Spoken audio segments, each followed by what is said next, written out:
People don't always realize. I mean, people that, are kind of in the basketball world, or whether if you're in other sports too, like when you're injured, it's... When Sophie Cunningham arrived in Indiana, the headlines wrote themselves. She was there for one reason, they said. One simple, predictable role: protect Caitlin Clark. Be the enforcer. Take the hits. Send the message. That was the narrative. But the truth? The truth is far more unsettling, because this wasn't a role she stepped into.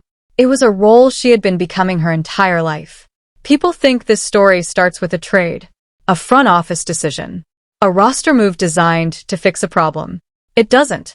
It starts in a quiet taekwondo studio in Columbia, Missouri, long before cameras, before crowds, before the world even knew her name.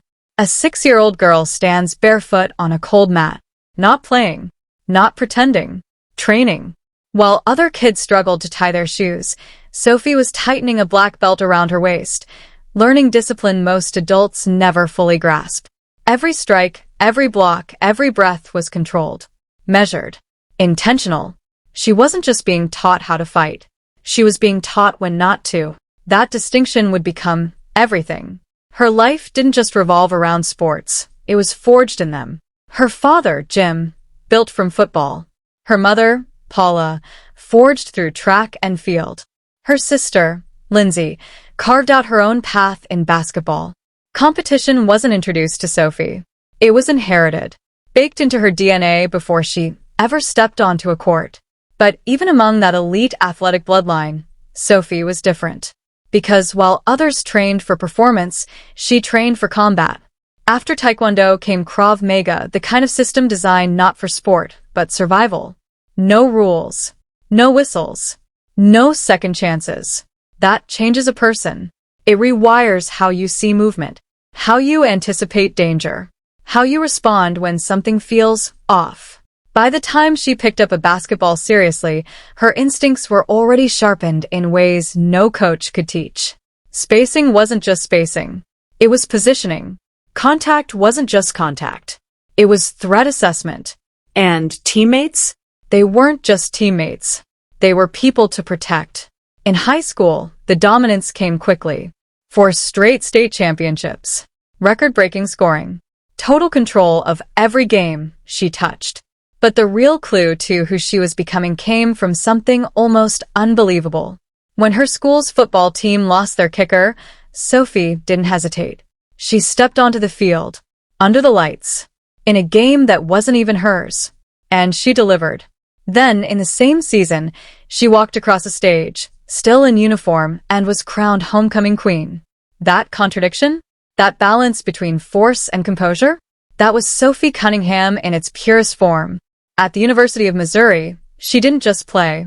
She rewrote history. Over 2,100 career points. Record-breaking free throws. Relentless scoring consistency. But numbers don't tell the full story. Because alongside the accolades came something else. Whispers. Labels. Too aggressive. Too physical. Too much. Crowds booed her. Opponents targeted her. Analysts questioned her style. And Sophie? She didn't adjust. She didn't soften. She didn't apologize. She doubled down. Then came the WNBA. Drafted by the Phoenix Mercury. A new level. A new challenge. A new reality. Because talent gets you drafted. But it doesn't guarantee you survive. Her rookie season was brutal.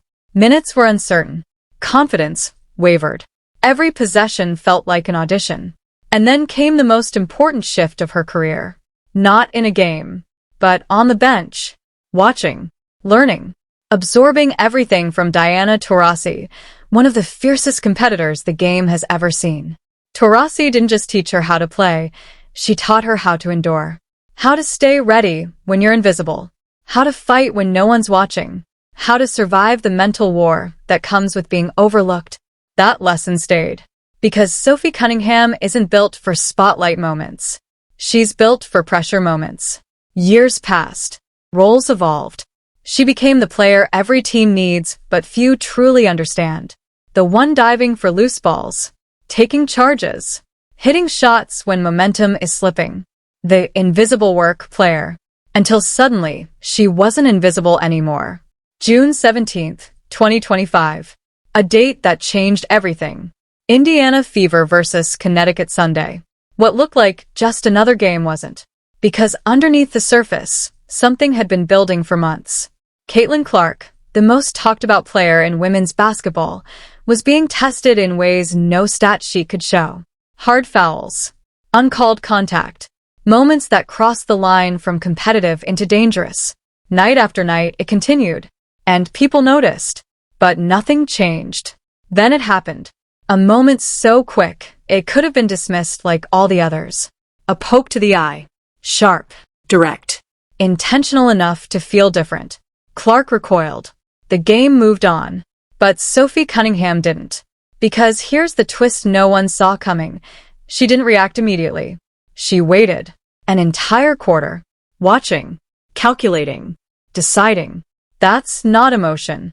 That's training. And then the moment. In the fourth quarter, with the game already decided, Sophie made her move. Not chaotic. Not reckless. Precise. She grabbed. Pulled. Controlled the fall. It wasn't a fight. It was a message. A message delivered with the discipline of someone who had spent decades learning exactly how much force is enough. The whistle blew. Ejection. Flagrant too.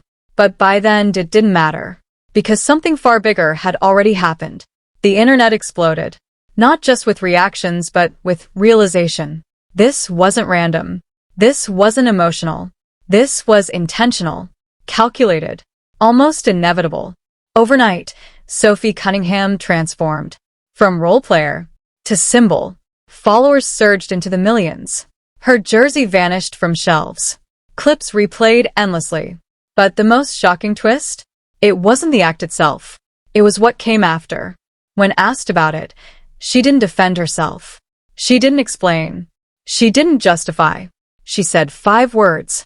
I protect my teammates. That was it. No hesitation. No apology. No fear of consequence. And suddenly, everything made sense. The Taekwondo studio. The Krav Maga training. The football field. The booze. The bench. The years of waiting. It wasn't a collection of random moments. It was a blueprint, because Sophie Cunningham wasn't turned into Caitlin Clark's protector. She was built to become one. Long before the league realized it needed her. Long before the world understood her role. And long before that one moment made everyone finally see it. The fine? A few $100s. The impact? Something the WNBA, and maybe all of women's basketball, will be feeling for a very long time. Within weeks, everything changed. Sophie Cunningham didn't just rise in popularity, she detonated into the spotlight. One moment, casual fans barely recognized her name. The next, she was everywhere. Her number 8 jersey vanished from shelves almost instantly. Social media exploded. Millions of new followers flooding her Instagram and TikTok, watching, replaying, analyzing every move she made. But here's the twist no one saw coming. This wasn't the result of a marketing campaign. This wasn't a carefully crafted rebrand. This wasn't PR. This was authenticity, raw, unfiltered, and completely uncontrollable. And in modern sports, that is more powerful than any endorsement deal. Because the truth is, she didn't do any of it for attention. She didn't grab an opponent thinking about followers. She didn't step in thinking about headlines. She didn't act thinking about brand deals. She acted because every instinct she had, built over years of discipline, training, and confrontation, told her someone had crossed a line. And she responded the only way she knew how. The world just happened to be watching when she did. But what came next? That's where the story stops being about a moment and starts becoming something much bigger. Because most players would have let that moment define them. Sophie Cunningham used it as a beginning. She didn't just protect Caitlin Clark on the court anymore. She started protecting her off the court. And this time it wasn't physical. It was verbal. And it was far more dangerous. On her podcast, she began saying things out loud that others in the league had only whispered in private. Conversations that were never meant to leave locker rooms. Truths that weren't supposed to be spoken publicly. And once she started, she didn't stop. She admitted something that completely reframed the narrative around Caitlin Clark's rookie experience. It wasn't just physical play. It wasn't just welcome to the league energy. According to Cunningham, it was intentional. Players were targeting Clark deliberately, not just competing but sending messages, testing limits, pushing boundaries, trying to show her what the league really is. Now here's what makes that statement hit differently. This wasn't coming from an outsider. This wasn't media speculation. This wasn't fan theory. This was coming from someone who had been in those rooms. Someone who had heard those conversations firsthand. Someone who had, at one point, been on the other side of it. And even she admitted, with Clark, it went too far. If she thinks it's too much, then it probably is. That sentence carried more weight than any debate show, any analyst breakdown, any viral thread, because it came from experience. But Cunningham didn't stop at the players. She went higher, much higher.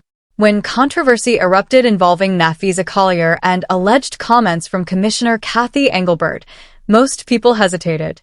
They chose their words carefully. They stayed neutral. They avoided escalation. Not Sophie Cunningham. She went straight to social media. No filter. No hesitation. Calling out leadership. Questioning direction. Challenging authority in a way few players ever dare to. And instantly, the reaction was explosive. Some praised her courage. Others criticized her boldness. But no one ignored her. Because here's the reality. In a league often described as controlled, careful, and politically aware, Cunningham became something rare. Unpredictable. Unfiltered. Unafraid. She didn't just challenge leadership. She questioned league decisions, expansion choices, officiating standards. Every fine that came her way, she wore it like armor. And when fans offered to cover those fines, she turned it into something no one expected, redirecting attention into charity, flipping controversy into impact without ever backing down. At that point, something had shifted. She wasn't just protecting Caitlin Clark anymore. She had become her voice. Because Clark, as the face of the league, carried a different burden. Every word she said was analyzed. Every reaction scrutinized. Every statement filtered through expectations. Cunningham? She had no interest in playing that game. She said what Clark couldn't afford to say. And fans noticed. But here's the part of the story that changes everything. The part that flips the entire narrative on its head. This wasn't random. This wasn't coincidence. This wasn't even situational. Before Sophie Cunningham ever joined Indiana, before trade talks, before rumors, before any connection at all, she had already chosen a side. She was already a fan of Caitlin Clark. Publicly, repeatedly, and not in a casual way. She called her a gem. Praised her composure under pressure. Admitted she never compliments players like that. And then said something that, at the time, felt like a throwaway line. I'd love to play with her one day. That wasn't a comment. That was a signal. Because months later, when the trade actually happened, her reaction wasn't surprise. It was confirmation. Let's go. Excitement. Immediate. Unfiltered. She even resurfaced old moments, photos, interactions, shared laughs, like pieces of a puzzle finally snapping into place. Suddenly, the narrative collapsed. She wasn't assigned to protect Clark. She wanted to. She chose it. And that changes everything. Because players don't leave stability, familiarity, and comfort just to become someone else's enforcer. Unless it's not about the role. Unless it's about the person. And just when everything seemed to be aligning, came the cruelest twist of all. Injuries. Not one, not two, but a wave. Teammates dropping one after another. The roster thinning to the edge of collapse. And then, Sophie Cunningham went down. A collision. A moment. A tear. Season over. After everything. After waiting. Preparing. Positioning herself for this exact opportunity, it was taken away. Just like that. And, to make it even more brutal, she and Caitlin Clark barely shared the court. The partnership everyone had been waiting for was never fully realized. Clark battled her own injuries. The team fought through chaos. And somehow, against all odds, they still competed at the highest level. But for Cunningham, she was forced to watch. From the sidelines. In street clothes. And yet even then, she didn't disappear. While rehabbing, she pushed ahead of expectations, running sooner, moving faster, recovering quicker than projected, posting moments of resilience, confidence, even humor, refusing to let injury define her. Because that's the final twist in her story. You can take her off the court. You can sideline her. You can limit her minutes. But you cannot remove her presence. Sophie Cunningham didn't just carve out a role in the WNBA. She forced the league and the world watching it to confront something uncomfortable.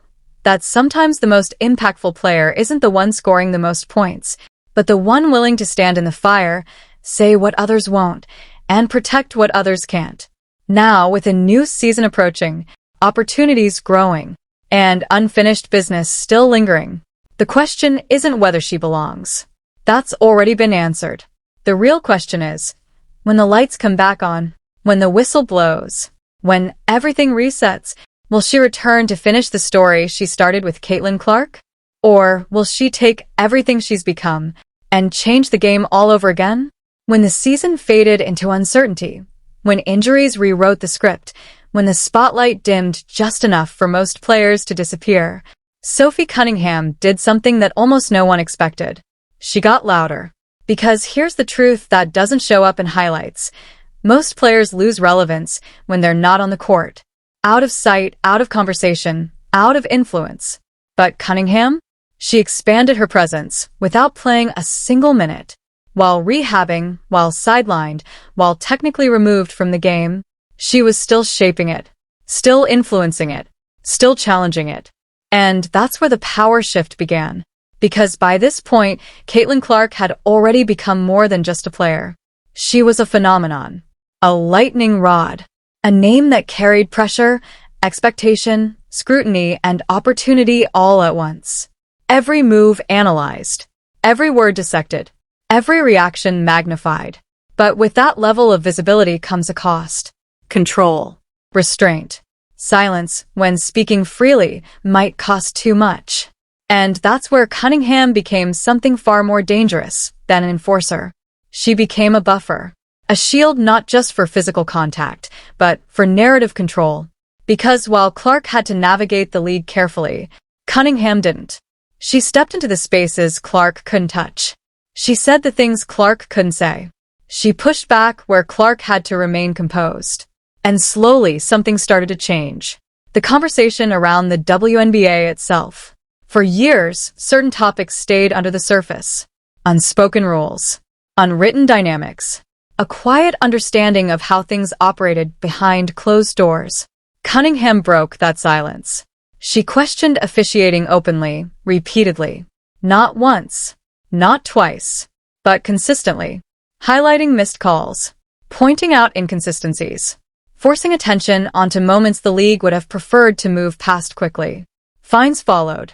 Of course they did. But here's what made it different. She didn't adjust. She didn't soften her stance. She didn't retreat. If anything, she escalated. Because every fine became fuel. Every criticism became confirmation. Every attempt to quiet her voice only amplified it. And fans? They didn't turn away. They leaned in. Because for the first time in a long time, someone inside the system was speaking like an outsider. Unfiltered. Direct. Real. And that authenticity created something the league couldn't manufacture. Trust. But the deeper you go into this story, the more complicated it becomes. Because while Cunningham was gaining influence, while her voice was growing louder, while her presence was expanding beyond the court, there was still one unresolved tension. Her relationship with Caitlin Clark. Not tension in conflict, but tension in potential. Because what the world hadn't fully seen yet was what they could become together. Think about it. They barely shared the floor. Injuries disrupted rhythm. Timing never aligned. Momentum never fully formed. And yet, in that limited window, there were flashes. Moments where it clicked. The spacing. The timing. The understanding. Clark's vision meeting Cunningham's movement. Clark's gravity pulling defenders. Cunningham slipping into space, punishing defenses that overcommit for even a second. It wasn't fully developed, but it was there. And sometimes what's unfinished becomes more powerful than what's already proven. Because now, the league isn't preparing for what they were. They're preparing for what they could be. And that's a much bigger problem. Because if Clark is the engine, then Cunningham is the edge, the attitude, the disruption, the element that makes everything harder to predict, harder to control. And teams know it. Defending Clark is already one of the most difficult tasks in basketball. Her range stretches defenses beyond comfort. Her passing punishes hesitation. Her pace forces mistakes. But when you add Cunningham into that equation, now you're dealing with something else entirely. Because she doesn't just play the game. She changes the temperature of it. She brings intensity that spreads, energy that shifts momentum, physicality that forces responses. And suddenly, it's not just about stopping Clark. It's about surviving everything around her. That's what makes this pairing dangerous. Not just skill, but psychology. Because while opponents are focused on containing a superstar, they're also dealing with someone who is watching everything, reacting to everything, responding to anything that crosses a line. And that creates hesitation. Even if it's just a fraction of a second, even if it's just a moment of doubt.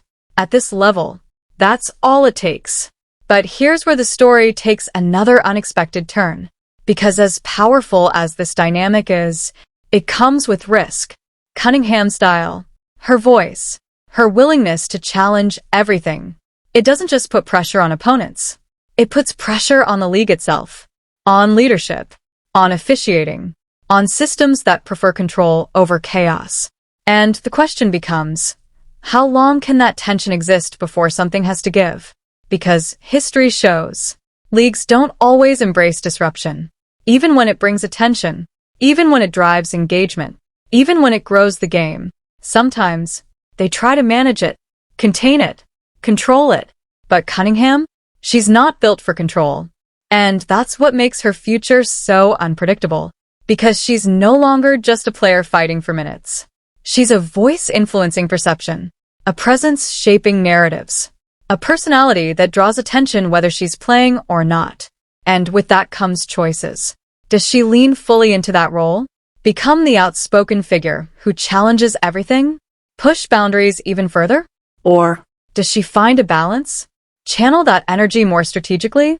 Pick her moments? Either path changes the league in a different way. But one thing is certain. She won't disappear. And neither will the impact of what she's already done. Because what started as a single moment, a reaction, a decision made in seconds, has turned into something much bigger. A shift in how players express themselves. A shift in how fans engage with the game. A shift in what authenticity looks like in professional sports. And at the center of it all, still stands Sophie Cunningham. Not just as an enforcer, not just as a teammate, not just as a voice, but as something the league didn't fully see coming. A catalyst. And as the next season approaches, as rosters reset, as expectations rise, there's one question echoing louder than ever. What happens when a fully healthy Sophie Cunningham finally gets a full season, alongside a fully unleashed Caitlin Clark? Because if everything we've seen so far